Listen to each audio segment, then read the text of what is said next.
ओम शांति। मधुबन निवासी सभी अपने भाग्य को तो अच्छी रीति से जानी गए।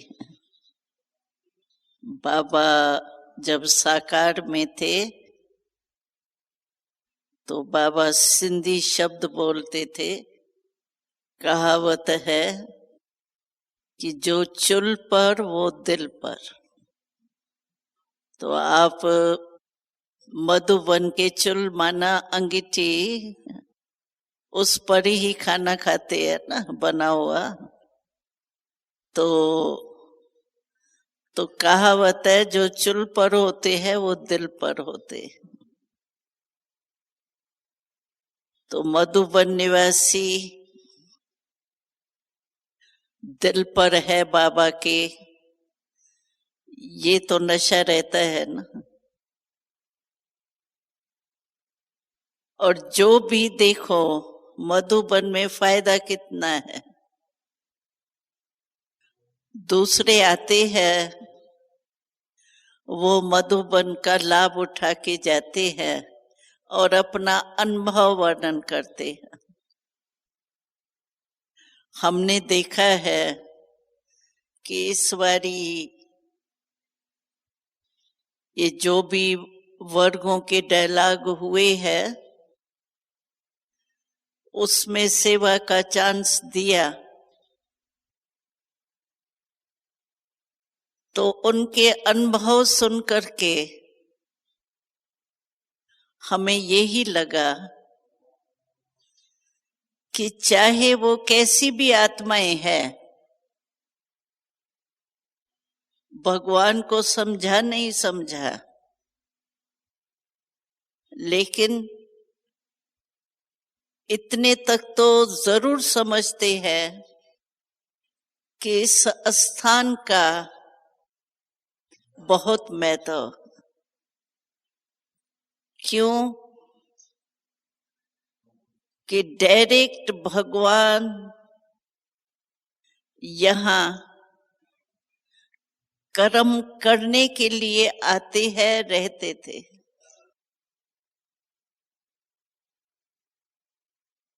करण करावन तो है, करणहार भी है, करावनहार भी है। तो ब्रह्मा बाबा के तन में बाप दादा करणहार भी रहा है, करावनहार भी रहा। और उसका ही वायुमंडल कर्म भूमि का, चरित्र भूमि का समाया हुआ है इस धरनी में। तो हमने यही अनुभव किया कि सभी ये जरूर अनुभव करके जाते हैं कि यहाँ के वायुमंडल में एक अलौकिकता है। खाने में साधारण खाना है, सोलर में बनता है, लेकिन उन्हों को शुद्ध अन्न की वाइब्रेशन आते हैं। चाहे बनाने वाले उस समय किस भी स्थिति में हो, क्योंकि नंबरवार तो है यहाँ सभी और निरंतर योगी तो नहीं है, लेकिन बाबा की मदद इतनी है जो बाबा वायुमंडल को भी एकदम पावरफुल बना देता है और ब्रह्मा भोजन में भी वो स्वाद भर देता है, जो सभी को वो वाइब्रेशन जरूर आता है।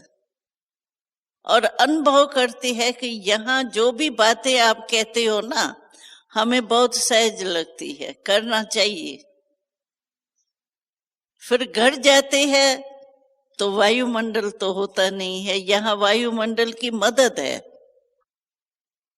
वहां वायुमंडल तो खराब ही होता है दुनिया में, उसमें फिर इतनी स्थिति चाहिए जो अपने को संभाल सके, वो तो बेचारों में इतनी है नहीं। लेकिन यहाँ के वायुमंडल में इतनी पावर है, ये रहने वाले इतनी अनुभव नहीं करते जितने बाहर वाले आकर के करके जाते हैं। रहने वालों के लिए हमने देखा एक साधारण बात हो गई है, भाई रह रहे, लेकिन वायुमंडल में क्या ताकत भरी हुई है। एंटी भी आता है, वो भी शांत तो हो ही जाता है। नास्तिक भी आता है तो ये कहता है मेडिटेशन तो बहुत अच्छी।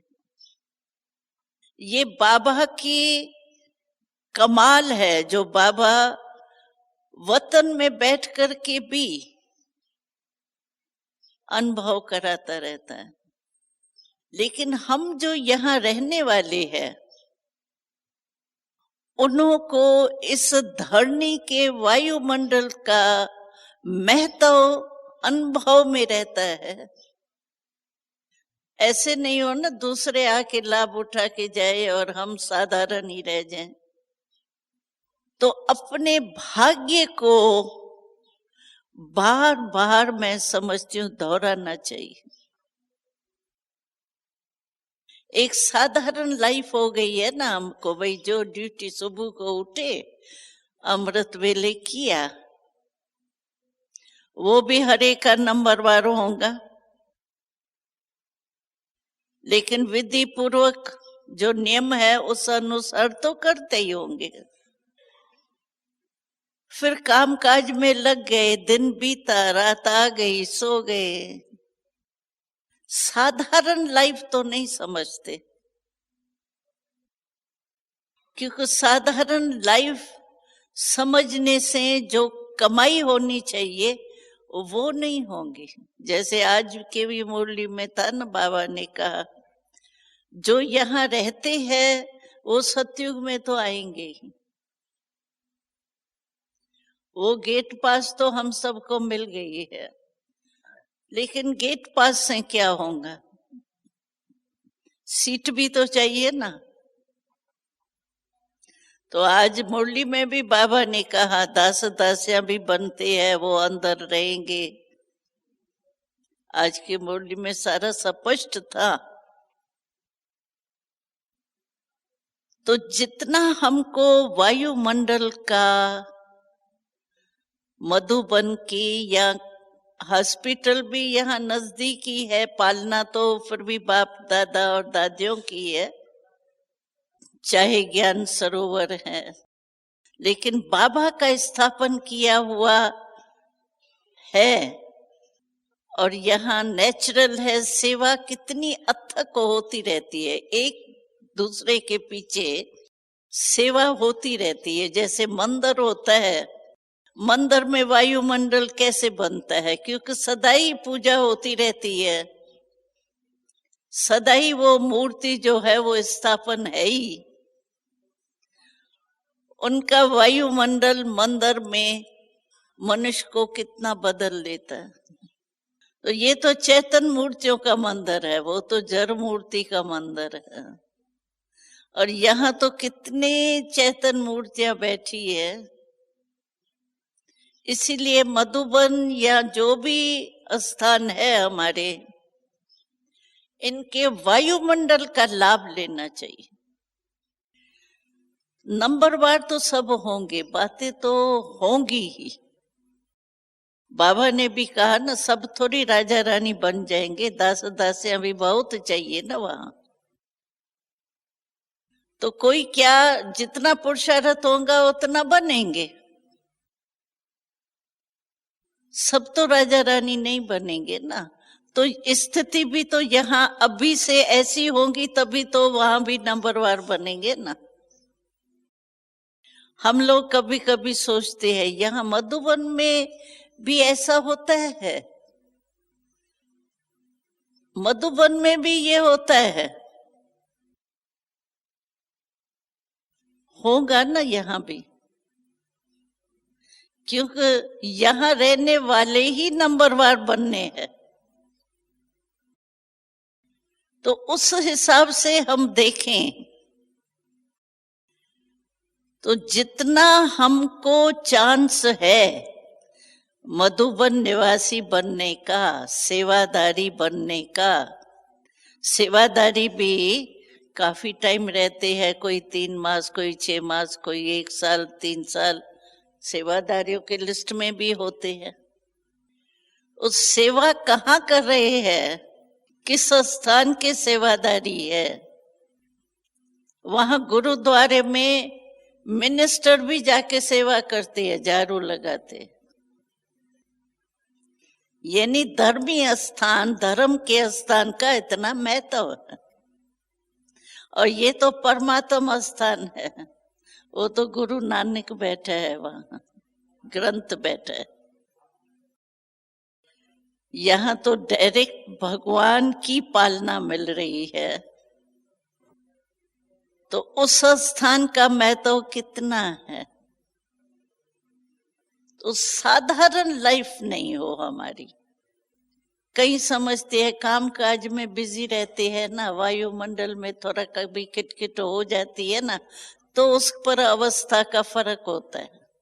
लेकिन हर एक को ये समझना चाहिए कि कैसा भी वायुमंडल नीचे ऊपर हो, लेकिन मुझे यहाँ बाबा ने जो गोल्डन चांस दिया है, वो यही दिया है कि हमको खुद को बदल के वायुमंडल बनाना है।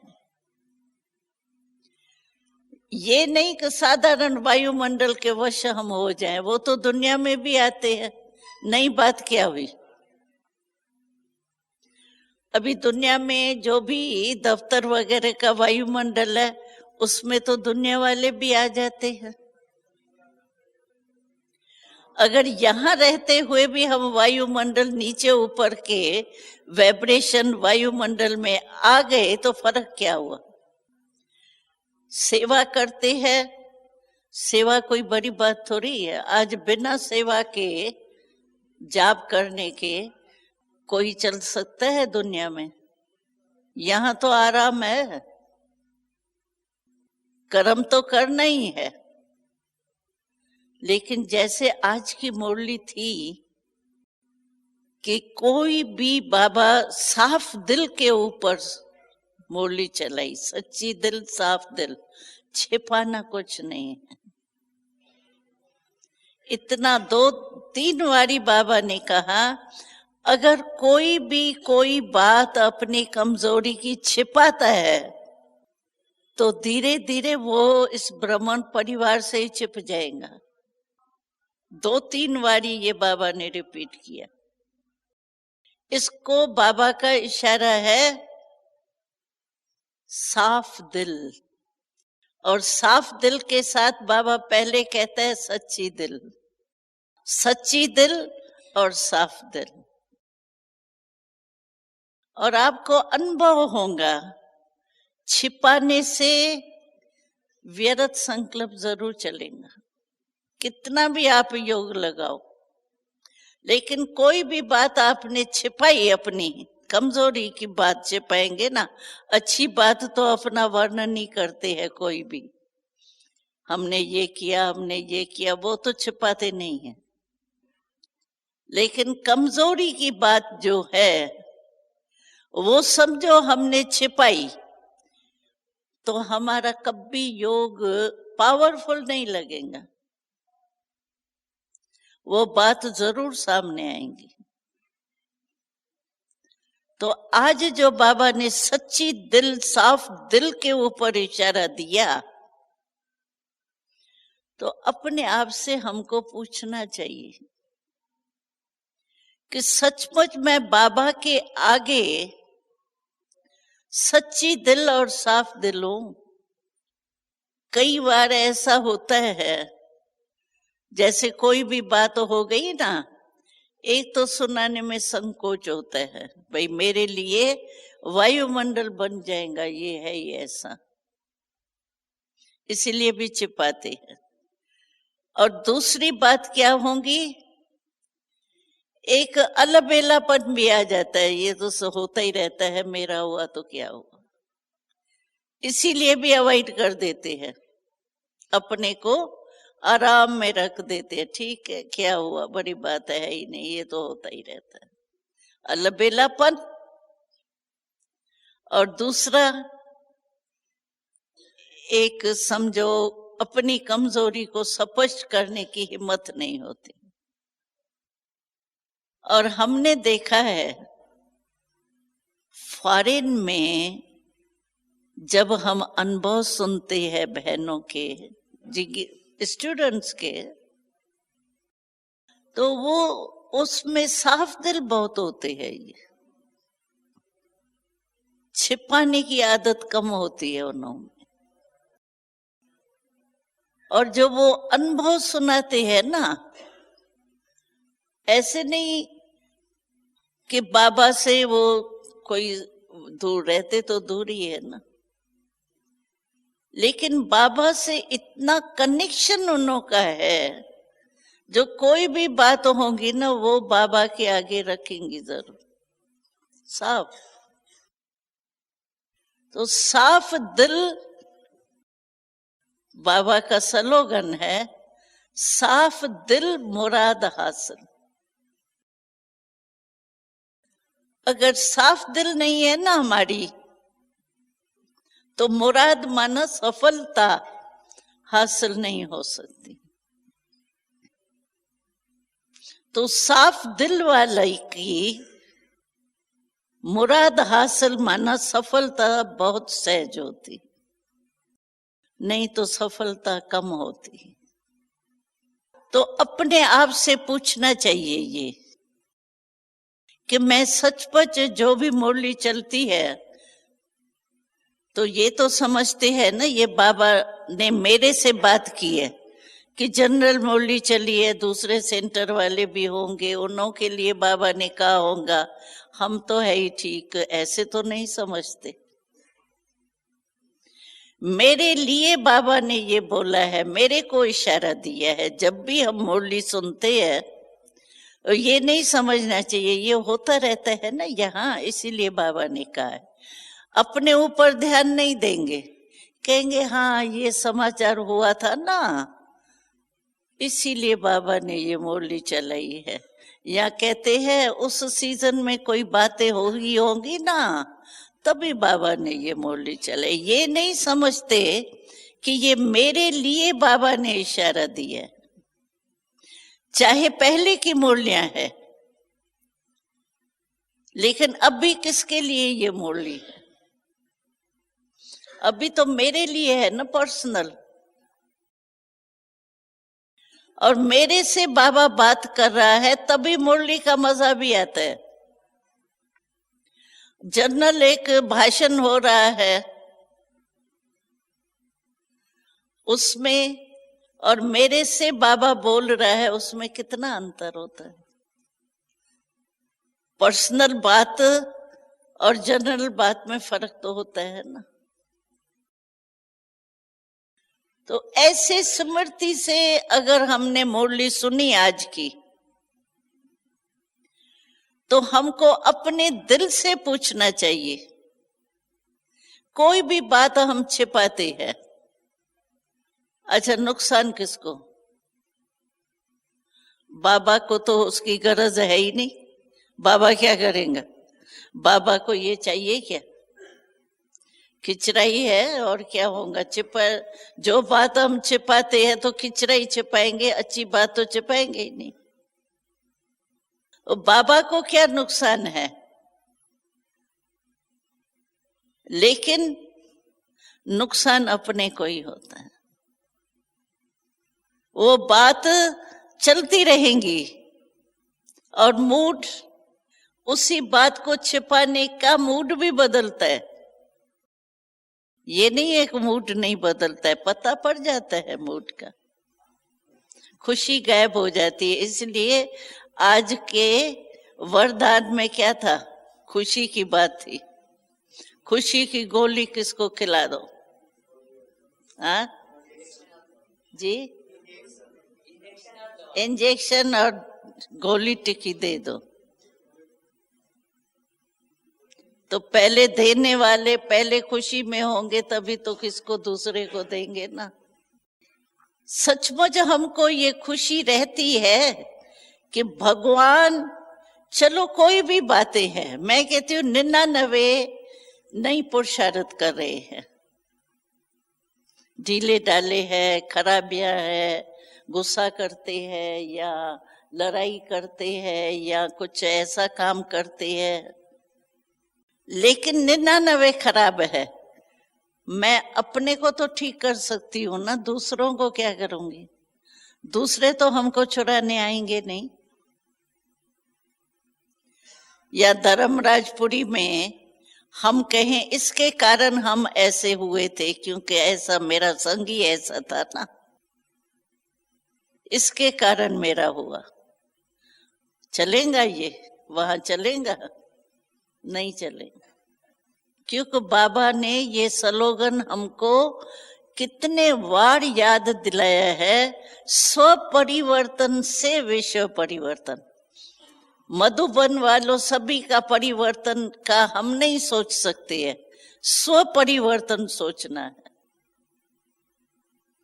स्व परिवर्तन से हमको सारे जो भी जिनसे हम मिलेंगे करेंगे, उससे हमको वाइब्रेशन या मेरा जाएगा या उनका अच्छा आएगा, बुराई नहीं। इसीलिए बाबा ने बहुत नियम अच्छा सुनाया है। फॉलो करना है फादर और मदर, फॉलो ब्रदर सिस्टर नहीं, रॉन्ग है। अगर मानो हम किसकी गलतियां देख के, कमजोरी देख करके उसको अलबेले हो जाते, फॉलो भले नहीं करें लेकिन अलबेले हो जाते, ये तो होता ही। तो इनडायरेक्ट तो फॉलो किया ना। लेकिन बाबा का कायदा है, फॉलो करना है तो माँ बाप को, और ब्राह्मण परिवार को भी छोड़ना नहीं है, क्योंकि हमारा धर्म और राज दोनों स्थापन हो रहे हैं। हमारा सिर्फ धर्म नहीं है, राज भी है। हम क्या कहते हैं? हम अपने 21 जन्म का राज भाग्य प्राप्त कर रहे हैं, तो राज है ना। अभी स्वराज है, फिर विश्व का राज। लेकिन बाबा कहते हैं कनेक्शन भी रखना है ब्राह्मण परिवार से, क्योंकि परिवार है। लेकिन बाबा ने नियम बताया है, परिवार को देखो, कनेक्शन रखो, लेकिन क्या देखो, उसके लिए डायरेक्शन है कि ब्राह्मण परिवार में आपस में हर एक की विशेषता देखो, फॉलो नहीं करो। ये गलत है, हम एक दो को देख के अलबेले हो जाते हैं, ये समझो हमने फॉलो किया, ये रॉन्ग है। बाबा की आज्ञा ही नहीं है कि फॉलो करो। हाँ, विशेषता वो भी हमने पहले भी सुनाया। बाबा ने एक मुरली में कहा, अगर कोई भी बच्चे में 99 खराबियां है, लेकिन एक विशेषता जरूर होंगी, और हमको उस एक विशेषता को देखना है। हमको 99 बुराइयों को नहीं देखना है। ये बाबा की डायरेक्शन है, श्रीमत है। परिवार में देखो, आओ बैठो, एक दो का लाभ उठाओ। क्या लाभ उठाओ? विशेषता देखो, विशेषता को अपने में समा सकते हैं तो समाओ, नहीं तो खुश हो उसकी विशेषता देख करके। बस इतने तक हमारे देखने के लिए बाबा ने कहा है। लेकिन follow father mother, footstep बाबा मम्मा के लेने हैं, न ब्रदर सिस्टर के। भले अच्छे है फुट स्टेप, यही तो उसकी विशेषता है कि बाबा मम्मा को फॉलो कर रही है। हम उस विशेषता को समझो, दादी है हमारी, अभी दादी मम्मा बाबा को फॉलो कर रही है, तो उसकी विशेषता हो गई ना फॉलो करने की। उसको हम देखें और अपने में धारण कर सके तो करें, लेकिन फॉलो दादी को करना है, जिसको दादी ने फॉलो किया उसको करना। बाकी विशेषता दादी ने धारण की है, वो विशेषता हमको देख करके खुश भी रहना है, और अगर अपने में धारण कर सकते हैं उसको देख करके साकार रूप में निमित्त बनी हुई प्रैक्टिकल देखते हैं, वो विशेषता हम भी धारण करें। तो बाबा के देखो कायदे शब्द कितने, श्रीमत जो है वो बहुत कायदे परमान है, लेकिन हम लोग वो श्रीमत जो है ना उसको कायदे अनुसार नहीं यूज करते, कहाँ मिस कर देते हैं, इसीलिए ये अवस्थाएं नीचे ऊपर होती है। वो नहीं करनी है हमको। बाकी बातें तो होंगी, संगठन माना, संगठन में पेपर नहीं होवे ये हो ही नहीं सकता है, क्योंकि भिन्न भिन्न संस्कार वाले है ना। और हमारे कोई बाहर के वायुमंडल वगैरह वो तो पेपर होता ही नहीं है, यहाँ होते हैं संस्कार के पेपर बस। मधुबन में आपके पास क्या पेपर है? यही भिन्न भिन्न संस्कार है, उसका ही पेपर आता है और उसी में ही पास होना है। और पेपर आना तो एक खुशखबरी होती है। देखो स्टूडेंट जब पढ़ते हैं पेपर आता है, समझते हैं अभी क्लास, जो अच्छे होंगे स्टूडेंट, बाकी तो पेपर से घबराते हैं, लेकिन अच्छे स्टूडेंट जो होंगे वो तो कहेंगे अभी पेपर जल्दी हो जाए तो क्लास बदली हो जाए। तो हम तो अच्छे स्टूडेंट है ना, हम साधारण स्टूडेंट थोड़े ही। लेकिन जो बाबा ने, समझो आज के मुरली में ये डायरेक्शन बाबा ने दिया, बस अपने से लगाओ, अपनी चेकिंग करो, सचमुच हमारा है तो नहीं कुछ, अगर है तो बाबा के सामने है, करे और क्या है। और कोई सुनता थोड़ी है, हम बाबा को अपने दिल का हाल सुनाएंगे तो कोई सुनता थोड़ी है, और बाबा सुनाता थोड़ी है किसको। मनुष्य में तो फिर भी डर होता है, कोई भी ब्राह्मण है, बहन है, भाई है, उसमें फिर भी डर होता है, भाई पता नहीं मेरी बात किसको सुना नहीं देवे। और बाबा कहता भी है एक का एक होता भी है, लेकिन बाबा तो सुनाएगा नहीं ना, बाबा तो सागर है उसमें समा जाएंगे। लेकिन मैं सच्ची दिल से अपने को तो खाली कर दूं, क्योंकि बड़ी हुई चीज में थोड़ा भी, बाबा कहते अगर बुद्धि में आपके थोड़ा भी कमजोरी है या खराबी है तो अच्छी चीज उसमें मिक्स हो ही नहीं सकेंगी। एक बूंद भी कहते हैं विष की, एक मन के दूध में एक बूंद भी पड़ी तो वो विष हो जाएगा।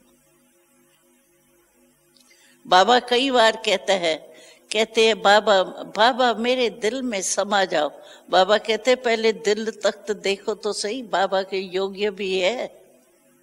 वैसे भी देखो कोई महात्मा बड़ा आएगा, उसके लिए बैठने का स्थान कितना अच्छा ध्यान से बनाते हैं। प्राइम मिनिस्टर आएगा, वो आएगा, कितनी वो सावधानी रखते हैं, छत तो नहीं गिरेगी, छत से कुछ लकीर तो नहीं है। हमको तो अनुभव है, एक बारी हमारे यहाँ प्रोग्राम था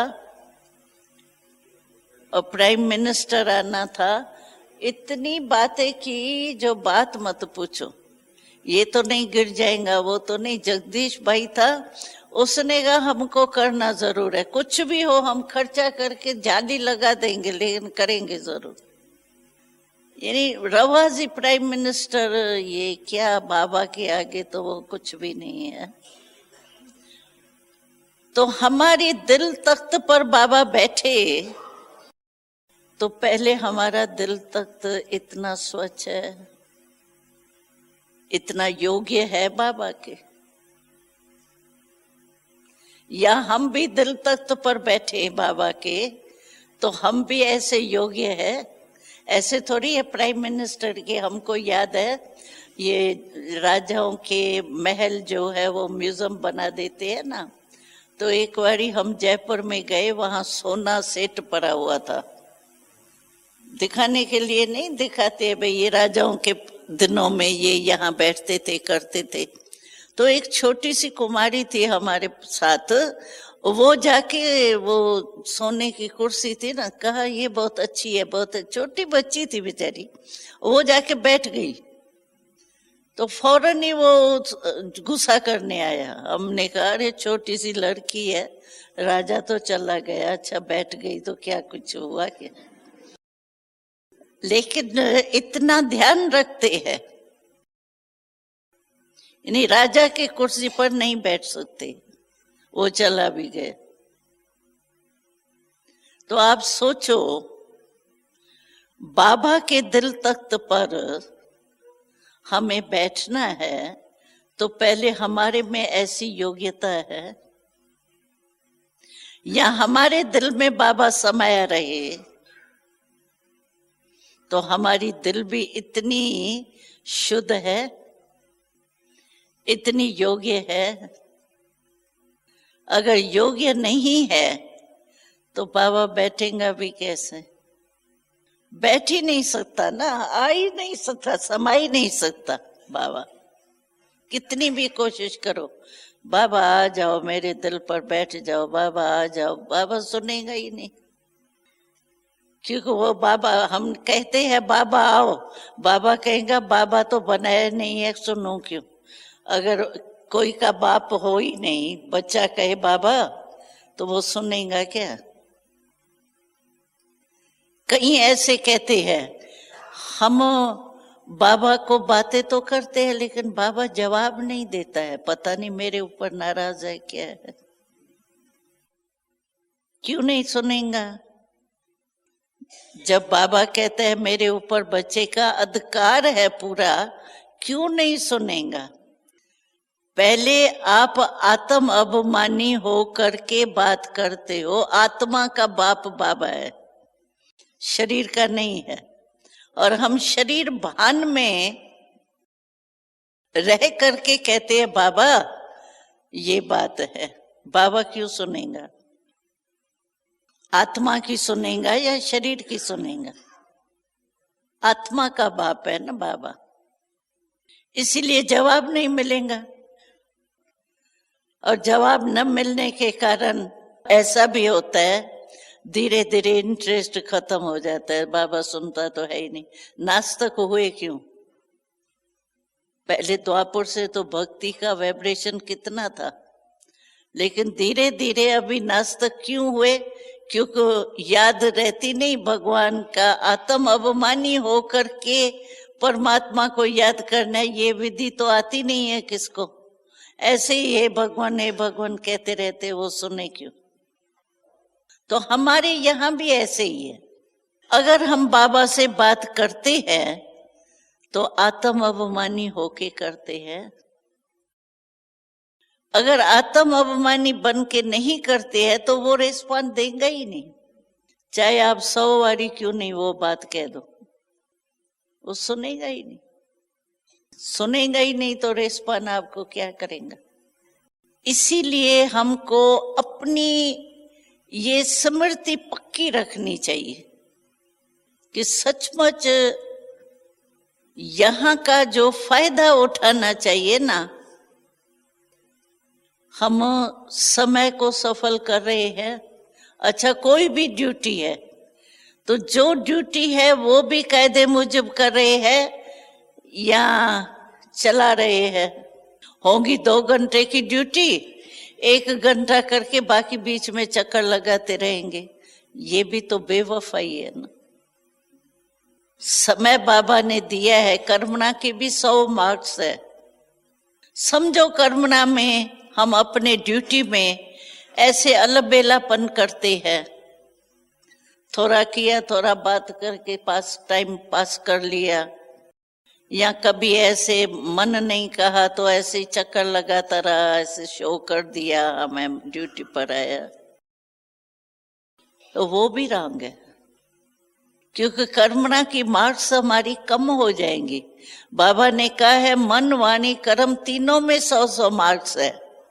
अगर मानो कर्मणा में भी हम अलबेलापन लाते हैं तो 100 मार्क्स हमको नहीं मिलेंगी, एडिशन नहीं होंगी। भले हम सारा दिन कहें हाँ हमने तो ड्यूटी बजाई ना, लेकिन ठीक बजाई कि ऊपर ऊपर से बजाई? इतना यज्ञ से हमारा प्यार है, ऐसे नहीं ऊपर ऊपर से चलो रह रहे हैं उसमें क्या। वो कोई साधारण लाइफ में मजा क्या है? कोई अलौकिकता चाहिए ना जीवन में।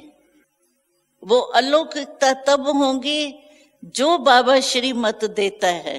अच्छा कर्म कर रहे हैं, लेकिन बाबा ने ये नहीं कहा है सिर्फ कर्म करना है, कर्म योगी का है। कई भाई बहन कहते हैं कर्म योगी, कर्म करते कर्म में अटेंशन ज्यादा चला जाता है, योग नहीं होता है। अगर हमारा अटेंशन हो कि कर्म और योग मुझे साथ साथ करना है, कर्म के तरफ अटेंशन देते हैं तो कर्म होता है ना। ऐसे ही हम अटेंशन देवें, कर्म और योग हमको दोनों साथ साथ करना है। अटेंशन से क्या नहीं हो सकता है। वो नहीं एक कहानी सुनाते हैं, बहुत अच्छी है। वो कहते हैं एक राजा जनक की बताते हैं कि एक सन्यासी उसके पास गया। उसने कहा ये कैसे हो सकता है कि आप राजबाग में रहते हुए और आप ये विदेही हो, ये कैसे हो सकता है? हम सन्यास करके जंगल में गए तो भी हमारा नहीं होता है, आप कैसे हो सकता है? तो कहानी सुनी होंगी ना।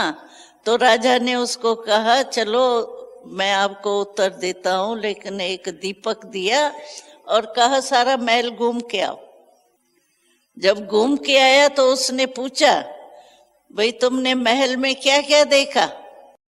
कहा क्या देखो, मेरा अटेंशन था तो दीपक बुझे नहीं, तो मैंने तो कुछ भी नहीं देखा। तो यही राजा जनक ने उसको कहा यही विधि है मेरी। मेरा भी आत्मा जो दीपक है ना उसमें अटेंशन रहता है, इसीलिए मेरे को मोह नहीं होता है।